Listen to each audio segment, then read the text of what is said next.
Welcome friends, welcome to study focus for exams. कैसे हो भाई आप सभी? उम्मीद करते हैं कि आप सभी अच्छे होंगे। तो देखिए, नवोदय की वैकेंसी आ चुकी हैं। ठीक है, नवोदय विद्यालय की जो नवोदय विद्यालय समिति जो होती है, उनकी वैकेंसीज आ चुकी हैं। हालांकि ऑफिशियल नोटिस नहीं है, ये एक शॉर्ट नोटिस है। ठीक है, जिसमें इन्होंने बताया कि कितनी कितनी वैकेंसीज़ हैं, टीजीटी में कितनी हैं, प्रिंसिपल की कितनी हैं। तो इसमें वो देखेंगे। ठीक है, डिटेल में देखेंगे क्या क्या क्वालिफिकेशन मांगी है। तो अगर चैनल पर नए हो तो चैनल को सब्सक्राइब कर लेना, वीडियो अच्छी लगे तो वीडियो को लाइक कर देना। तो देखिए, जो पहली वैकेंसीज आई है वो है प्रिंसिपल की, ग्रुप ए की, जो जिन्हें वैकेंसी बोला है। तो ग्रुप ए की जो वैकेंसी है वो कितनी है? टोटल 12 वैकेंसी हैं, जिसमें यूआर की है 7, ईडब्ल्यूएस 1, ओबीसी 3, एससी 1। एसटी की कोई वैकेंसी नहीं है। ठीक है, अब देखिए, इन्होंने लिखा रहता है कि वैकेंसीज आर टेंटेटिव है, में इंक्रीज और डिक्रीज। ये तो खैर हर उसमें नोटिफिकेशन में लिखा ही रहता है, इसका कोई वो हर उसमें रहता है। ठीक है, तो देखिए, अगली जो वैकेंसी है वो है पीजीटी की। तो पीजीटी की अगर टोटल वैकेंसी की बात करें तो पीजीटी की टोटल वैकेंसी है 397 वैकेंसी है, जिसमें 11 सब्जेक्ट हैं: biology, chemistry, commerce, economics, English, Hindi, history, math और कंप्यूटर साइंस। तो इसमें अगर आप टोटल वैकेंसी सब्जेक्ट वाइज देखें तो जैसे बायोलॉजी में कितनी वैकेंसी है? 42 हैं, केमिस्ट्री में 55, कॉमर्स में 29, इकोनॉमिक्स में 83। सबसे ज़्यादा इकोनॉमिक्स में वैकेंसी है टोटल अगर हम बात करें।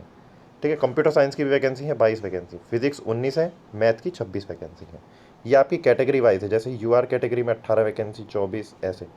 ठीक है, यूआर कैटेगरी की अगर हम बात करें टोटल वैकेंसी कितनी है? 180, 400 में से। और ओबीसी की अगर हम बात करें तो 102। ये खैर सब्जेक्ट वाइज अलग अलग वो करेगी। ठीक है, तो आप देख सकते हैं, आप चाहे तो इसका स्क्रीनशॉट भी ले लीजिए, जिससे आपको आसानी पड़े कि किस सब्जेक्ट में कितनी वैकेंसीज है। डिटेल नोटिफिकेशन आ जाएगा।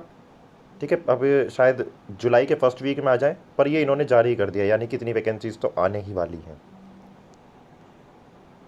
वहीं देखिए, टीजीटी की वैकेंसीज का अगर हम बात करें तो टीजीटी की टोटल वैकेंसी कितनी आई है? 683 के करीब वैकेंसी है।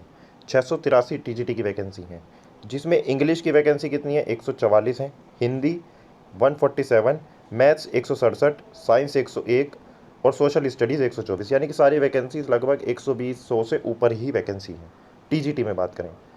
ठीक है, तो ये ग्रुप बी की वैकेंसी बोली है, यानी कि ये भी ग्रुप बी में आती है। ग्रुप ए में कौन सा था? प्रिंसिपल आपका। ठीक है, तो इनका भी आप स्क्रीनशॉट ले लीजिए, जिससे आपको कैटेगरी वाइज पता चल जाए कि किस सब्जेक्ट में कितनी कितनी वैकेंसीज हैं। अब देखिए, फिर इसमें इन्होंने मतलब एक ग्रुप बी की और वैकेंसी निकालनी है, जिसमें उन्होंने बोला है कि आपके लैंग्वेज वाइज वे हैं। ठीक है, जैसे आसामी के लिए, बोडो के लिए, मतलब ये सब्जेक्ट है, जैसे अपनी अपनी सब्जेक्ट में भी इन्होंने वैकेंसी निकाली है। जैसे आसाम जिसे आप बोल रही वो 66 वैकेंसी हैं, बोडो के लिए 9 वैकेंसी हैं। तो ऐसी भी इन्होंने वैकेंसीज इसमें निकली हुई हैं। ठीक है, आप चाहे तो देखिए, ये रहा, जैसे आप इसका देखें, गारो, गुजराती, कर्नाटक, खासी, मिजोरम, नेपाली, पंजाबी में आप 32 वैकेंसी हैं, उर्दू में 44 वैकेंसी और टोटल 343 वैकेंसी इसकी भी निकली हुई हैं।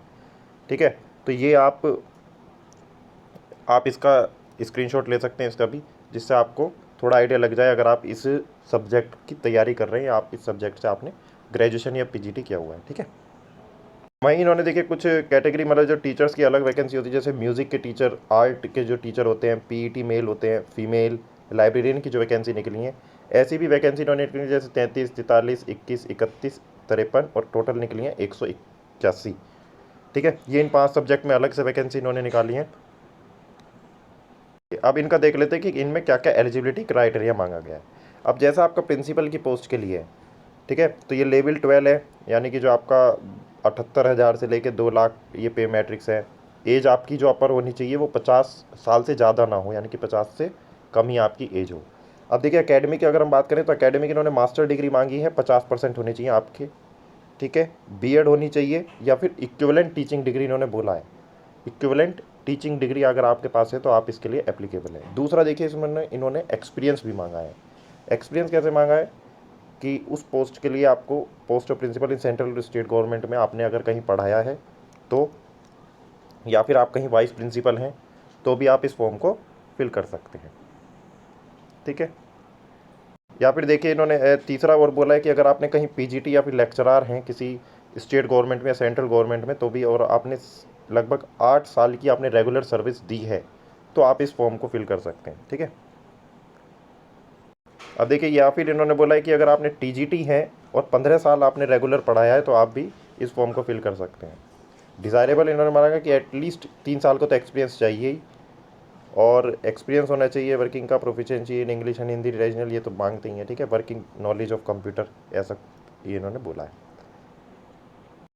अब देखिए पीजीटी की इन्होंने जो क्वालिफिकेशन मांगी है वो क्वालिफिकेशन है कि आपकी जो मैक्सिमम एज है वो 40 से ज़्यादा ना हो, लेवल 8 की है, और इन्होंने बोला है जो एसेंशियल क्वालिफिकेशन है 2 years integrated post graduate course होना चाहिए आपके regional college of education NCERT या फिर एनसीटीई के रिकॉग्नाइज्ड यूनिवर्सिटी से, आपके उस पर सब्जेक्ट में होना चाहिए।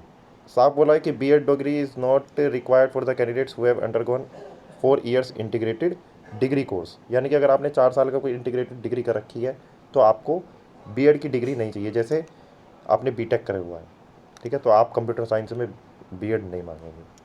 अब फिर इन्होंने बोला है कि आपने मास्टर डिग्री कर रखी हो रिकॉग्नाइज्ड यूनिवर्सिटी से और 50% आपके मार्क्स हो एग्रीगेट में उस सब्जेक्ट में, तो आप इस फॉर्म को फिल कर सकते हैं। पीजीटी की क्वालिफिकेशन है, एसेंशियल है।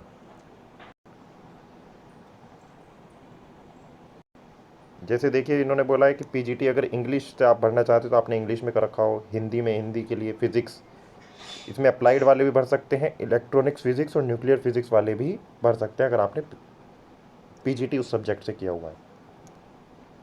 देखिए केमिस्ट्री वालों को थोड़ा दिक्कत रहती है, जैसे केमिस्ट्री और बायो केमिस्ट्री दोनों पीजीटी इस फॉर्म को भर सकते हैं। ऐसे ही मैथमेटिक्स की बात करें, आपने अगर मैथमेटिक्स नॉर्मल और अप्लाइड मैथमेटिक्स में से किसी में करा हुआ है तो आप भी इस एग्ज़ाम को फिल कर सकते हैं। ऐसे ही इकोनॉमिक्स में देखिए, economics, applied economics, business economics, history में तो नॉर्मल हिस्ट्री और उसमें ज्योग्राफी में भी नॉर्मल ज्योग्राफी। कॉमर्स की अगर हम बात करें तो अकाउंट्स में होने चाहिए cost accounting, financial accounting, major subject MCom होने चाहिए, अप्लाइड या बिजनेस इकोनॉमिक्स एलिजिबल नहीं होगा, ये इन्होंने बोला है। ठीक है, साफ बोला है कि जिन्होंने एमकॉम डिग्री की रखी है अप्लाइड या फिर बिजनेस इकोनॉमिक्स से, वो इसके लिए एप्लीकेबल नहीं है। बात करते हैं देखिए पीजीटी की।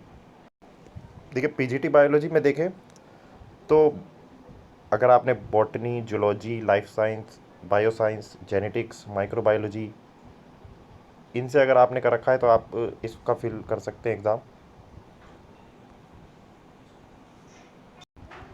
ठीक है, अब देखिए यहाँ पे पीजीटी कंप्यूटर साइंस की बात करते हैं, तो पीजीटी कंप्यूटर साइंस में जो आपके 50% मार्क्स होने चाहिए, किसमें बीई बीटेक आपने कर रखी हो तो आप इस फॉर्म को फिल कर सकते हैं। ठीक है, ऐसे ही एमएससी कंप्यूटर साइंस से अगर आपने कर रखा है या फिर एमसीए आपने करा हुआ है तो आप इस फॉर्म को फिल कर सकते हैं। बीएससी कंप्यूटर साइंस या फिर बीसीए अगर आपने करा हुआ है तो आप भी इस फॉर्म को फिल कर सकते हैं। इनके लिए बीएड और इन्होंने post graduate diploma in computer science ये भी आप फिल कर सकते हैं।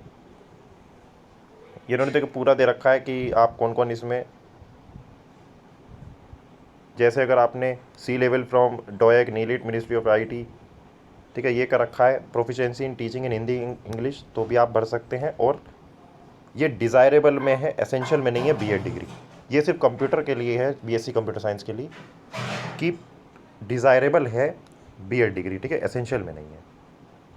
अब देखिए ऐसे ही अगर हम बात करें टीजीटी के लिए, तो टीजीटी में आपको क्या है, जितने भी सब्जेक्ट है, जैसे आपने हिंदी, इंग्लिश और मैथ्स, आपको उस पर्टिकुलर सब्जेक्ट से आपने ग्रेजुएशन की हो, 50% से आपके मार्क्स ज़्यादा हों, ठीक है, 3 साल की डिग्री हो तो कोई दिक्कत नहीं है। 4 साल, खैर वो तो कंप्यूटर साइंस के लिए हो, मतलब कंप्यूटर साइंस के लिए है। आपने कोई भी डिग्री कर रखी हो उस सब्जेक्ट से, पर्टिकुलर सब्जेक्ट से, ठीक है, जैसे आपने मैथ्स की बात करें तो आपने बीएससी मैथ्स किया हो, 50% से ज़्यादा आपके मार्क्स हों, और आपने देखिए टीजीटी वालों के लिए बीएड कंपलसरी है। ठीक है, टीजीटी वालों के लिए बीएड कंपलसरी है, देखिए इन्होंने बोला भी है, ये देखिए इन्होंने साफ बोला है कि एंड फॉर ऑल टीजीटीज़, तो यहाँ पे बी पार्ट है कि पास द सीटेट, यानी कि आपको सीटेट का एग्ज़ाम पास होना चाहिए।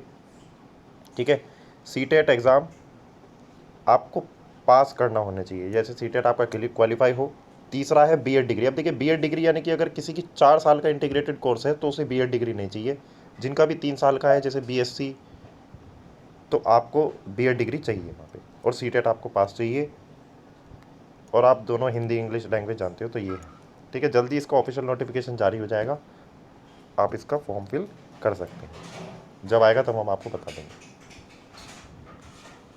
तो चैनल पर नए हो चैनल को सब्सक्राइब कर देना, और वीडियो अच्छी लगे तो वीडियो को लाइक कर दीजिएगा। Thank you, thanks for watching. और आपका कोई डाउट हो तो कमेंट में बता दीजिएगा, कमेंट में बता देंगे।